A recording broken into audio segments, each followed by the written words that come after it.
જય શ્રી કૃષ્ણ. રાધે રાધે. શ્રી વલ્લભના સર્વે લાડીલા વૈષ્ણવને જય શ્રી કૃષ્ણ. પ્રભુ નંદકુમારો મેં સ્વામી નિવૃત્ત કૃતાર્થમ કૃતાર્થમ ન સંશય. તો પ્યારા વૈષ્ણવો, આજના સત્સંગમાં આપણે શ્રી હરિરાયજીના વચનામૃત વિશે જોઈશું. શ્રી હરિરાયજી કહે છે કે શ્રી વલ્લભ સિવાય હું કોઈ જાણતો જ નથી. વાત એકનિષ્ઠ દ્રઢ આશ્રયની છે. ભક્તની આસ્થા, શ્રદ્ધા અને નિષ્ઠાનું ધ્રુવ કેન્દ્ર શ્રી વલ્લભના ચરણાવિંદમાં જ હોવું ઘટે. એટલે શ્રી મહાપ્રભુજી શ્રી હરિરાયજી શ્રી મહાપ્રભુજીને ખૂબ જ મતલબ કે ધ્રુવ કેન્દ્ર માને છે કે પોતાની બધા શ્રદ્ધા, વિશ્વાસ, બધું ભક્તિ એ શ્રી મહાપ્રભુજી વલ્લભના ચરણોમાં રાખે છે, એટલે ધ્રુવ કેન્દ્ર ગણે છે. વળી આગળ જતા શ્રી હરિરાયજી કહે છે કે વૈષ્ણવોએ શ્રી હરિરાયજીને હૃદયમાં ધારણ અને તે પ્રમાણે અનુકરણ કરવું છે. એટલે વૈષ્ણવો પણ શ્રી આપણે, કારણ કે શ્રી મહાપ્રભુજીને જ્યારે હરિરાયજી ધ્રુવ કેન્દ્ર માને છે, તો આવા હરિરાયજીને આપણે પણ વાલા વૈષ્ણવો એના વચનોનું અનુકરણ આપણે કરવું જોઈએ. કે ભગવતીય વૈષ્ણવોએ હંમેશા મનમાં પ્રસન્ન રહેવું જોઈએ, અમંગળ ઉદાસીનમાં ન રહેવું જોઈએ. એટલે કે ક્યારેક અમુકના થોબડા ચડેલા હોય છે, એવા થોબડા ચડેલા ન રાખવા જોઈએ. વૈષ્ણવ તો હંમેશા પ્રસન્નચિત્તમાં વાલા વૈષ્ણવ રહેવું જોઈએ. શ્રી ઠાકોરજીના મંદિરમાં નિત્ય નવતમ ઉત્સવ પણ જણાવવો જોઈએ. જો શ્રી ઠાકોરજીની જે કોઈ સેવા કરે છે, કોઈને ભરોસે તે ન મૂકવા જોઈએ. આપણે માથે જે સેવાનું સ્વરૂપ બિરાજતું હોય તેની સેવા આપણે જ કરવી જોઈએ. કોઈનો વિરોધ પણ ન કરવો જોઈએ. સર્વની સાથે મીઠા વચન બોલવા જોઈએ. વિષયને અને તૃષ્ણાનો ત્યાગ કરવો જોઈએ. અને પ્રભુની સેવા ભય અને સ્નેહ રાખીને કરવી. મતલબ કે મારામાં સેવા કરતાં કરતાં કંઈ ભૂલ થઈ જશે તો એવો ભય રાખવો અને પ્રભુ પ્રત્યે અત્યંત સ્નેહ પ્રીતિ રાખવી જોઈએ, એમ શ્રી હરિરાયજી કહે છે. હવે આગળના વચનામૃતમાં કહે છે કે આપણો દેહ છે એ અનિત્ય કરી જાણવો. એટલે કે નિત્ય કોઈનો દેહ હોતો જ નથી, એટલે અનિત્ય જાણવો જોઈએ, એવું શ્રી વચનામૃતમાં શ્રી હરિરાયજી કહે છે. વળી આગળ જતાં કહે છે કે શ્રી ઠાકોરજીની સેવા કરતાં કરતાં ખૂબ પ્રીતિપૂર્વક આપણું મન તેમાં ઠાકોરજીની સેવામાં જ લગાડવો જોઈએ. અને આપણો દેહ તો ક્યારેક ક્ષણભંગુર છે, ક્યારે ચાલ્યો જશે તેનું ખબર પણ નહીં પડે. એટલે સેવામાં બને તેટલી આસક્તિ રાખવી. વૈષ્ણવના સત્સંગમાં રહેવું જોઈએ. ભગવત સ્વરૂપ અને વૈષ્ણવ ભગવતીય વૈષ્ણવને મિત્ર કરીને સમજવા જોઈએ. આપણી બુદ્ધિ સ્થિર કરી રાખવી જોઈએ, બુદ્ધિને ચલાયમાન ન કરવી જોઈએ. આ 10 વચનામૃત પૂરા થયા. હવે 11મું વચનામૃતમાં કહે છે કે ભગવત દર્શનમાં આળસ ન કરવી જોઈએ. એટલે ભગવત દર્શન કરવા મન ખૂબ જ લાલાયિત રાખવું જોઈએ. 12મું છે ભગવત દર્શનમાં આચરણ કરે તો આસુરી ભાવ ઉત્પન્ન થાય. 13મું છે પ્રસાદ થોડો જ લેવો. હંમેશા પ્રસાદ પેટ ભરાઈ જાય તેટલો ક્યારે વાલા વૈષ્ણવ લેવો ન જોઈએ. થોડા પ્રસાદને પણ ઝાઝો ગણીને લેવો જોઈએ. અને 14મું છે નિદ્રા થોડી કરવી. જેમ વધારે નિદ્રા કરશો તેમ આળસ થશે અને ભક્તિ માંત્રાય થશે અને સીમા પણ બાધક થશે. એટલે વાલા વૈષ્ણવો જેમ બને તેમ નિદ્રા ઓછી કરવી જોઈએ. 15મું ભગવતી પાસે આપણે ચાલીને જવું જોઈએ.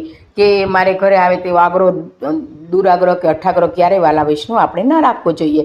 16મું છે કોઈના પર ક્રોધ કરવો નહીં.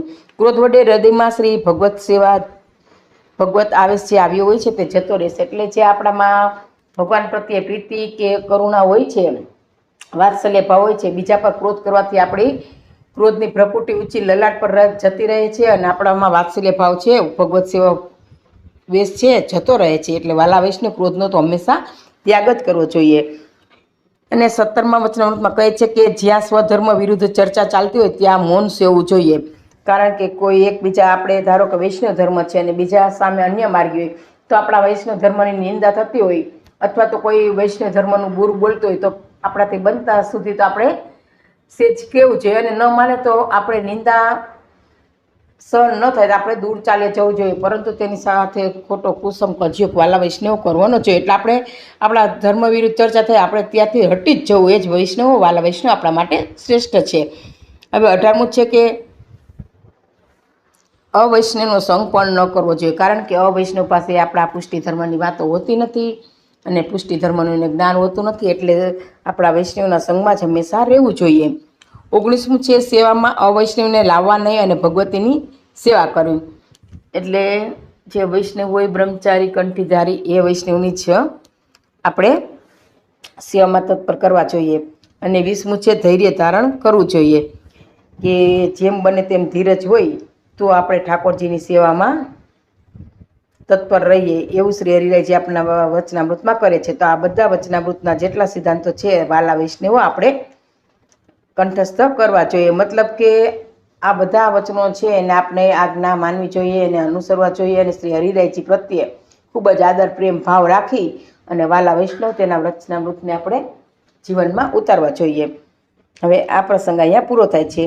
હવે આપણે પુષ્ટિ માર્ગ વિશે વાલા વૈષ્ણવ થોડું જોઈએ કે પુષ્ટિ માર્ગ એટલે તો ભગવત કૃપાનો માર્ગ છે કે ઠાકોરજી જીવનું કલ્યાણ કરવા સામે દોડીને આવે તેને પુષ્ટિ માર્ગ કહેવાય. કારણ કે આપણી ઘરે શ્રી મહાપ્રભુજી આપણા માથે ઠાકોરજી પધરાવ્યા છે એટલે આપણી ઘરે સામે ચાલીને આવ્યા છે, એ જ પુષ્ટિ માર્ગ વાલા વૈષ્ણવ કહેવાય છે. પુષ્ટિ માર્ગ એટલે કે કૃપા, કૃપા વિના ચાલે જ નહીં. સંસારની નૈયા ચલાવવા ભગવાનની કૃપા જરૂરી છે. પ્રભુની કૃપા ન હોય તો કંઈ બને નહીં. પુષ્ટિ માર્ગ આવી કૃપાનો માર્ગ છે એટલે ભગવાનની કૃપા મુખ્ય હોય છે. તો એક વખત તમે ઠાકોરજીનું શરણ આશ્રય સ્વીકારો એટલે ચિંતા કરવાની જરૂર નથી. કારણ કે ઠાકોરજી વૈષ્ણવનું તમામ ભાર ઉપાડવા સહન છે. કારણ કે જેટલી તમે ઠાકોરજીમાં હેત પ્રીત વાત્સલ્ય પ્રેમપૂર્વક પ્રીતિપૂર્વક સેવા કરો એટલે ઠાકોરજી તમારી બધી ચિંતા એના માથે લઈ લે છે. એટલે આ માર્ગમાં ફક્ત શ્રી ઠાકોરજીનું જેટલે બાલકૃષ્ણ લાલનું શરણ સ્વીકારો અને તેમને જ વળગી રહેવાનું હોય છે. દોરા ધાગા અન્ય દેવી દેવતાનું આ માર્ગમાં સ્થાન નથી. એટલે આપણે અન્યાશ્રય મહાબાધક કહેવામાં વાલા વિષ્ણુ આવ્યો છે. વંદન પ્રમાણ દેવદેવીને થાય છે, પરંતુ શરણ તો શ્રીજી બાવાનું જ રખાય છે. એકને ભજો અને અન્યને આદર આપો, એવો આપણો પુષ્ટિ માર્ગનો સિદ્ધાંત છે.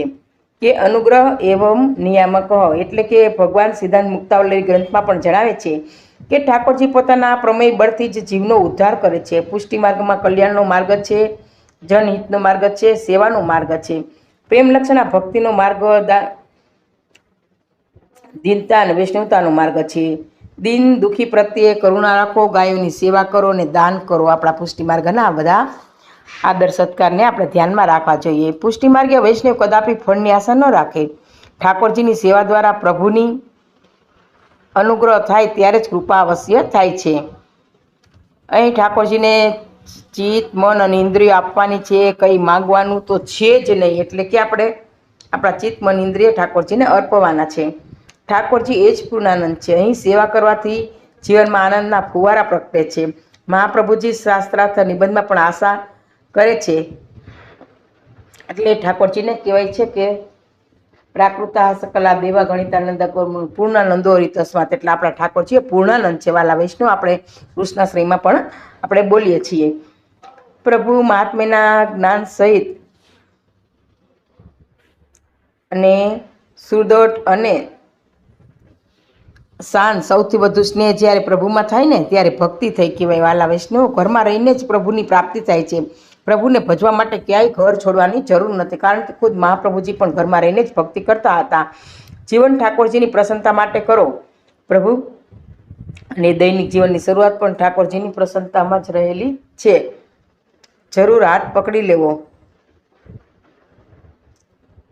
એટલે કે ઠાકોરજીની પ્રસન્નતા માટે આપણે ઠાકોરજીનો હાથ પણ પકડી લેવો પડે. એટલે કે ઠાકોરજી હું તારે શરણે છું, હું તારો દાસ છું, એ દીનતા પવાલા વૈષ્ણવ આપણે રાખવી જોઈએ. અને મન સદા શ્રી ઠાકોરજીમાં રાખવું, એ જ આપણો પુષ્ટિ સંદેશ છે.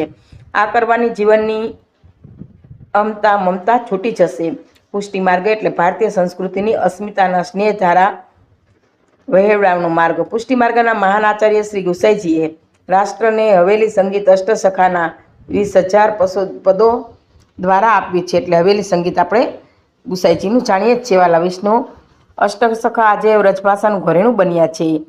રાગની સંગીતતા પ્રાધાન્યમાં પ્રચાર કર્યા છે. ચિત્રકલા પીછવાઈ અને હસ્તચિત્ર દ્વારા વ્યાપક રાષ્ટ્રમાં ફેલાવો કર્યો છે.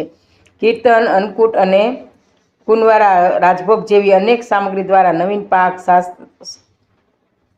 પાકશાસ્ત્ર સમાજને અર્પણ કરેલું છે. ઉત્સવની મહિમા પણ સમજાવ્યો છે. વૈષ્ણવને આપણે મોક્ષમાં રસ જ નથી. કારણ કે તે શ્રી ઠાકોરજીની ઉત્તમ સેવા સદા ઈચ્છે છે અને પોતાના ઘરમાં જ બિરાજતા ઠાકોરજી એ જ એનું સર્વસ્વ છે અને શ્રી ઠાકોરજીને જ પોતાનું ગોકુળ માને છે.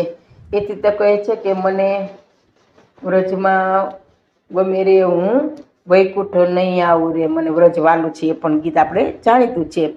અને મોક્ષ પણ ઈચ્છતા નથી, પરંતુ ભગવાનની સેવા સત્સંગ વાલા વૈષ્ણવ તે ઈચ્છે જ છે.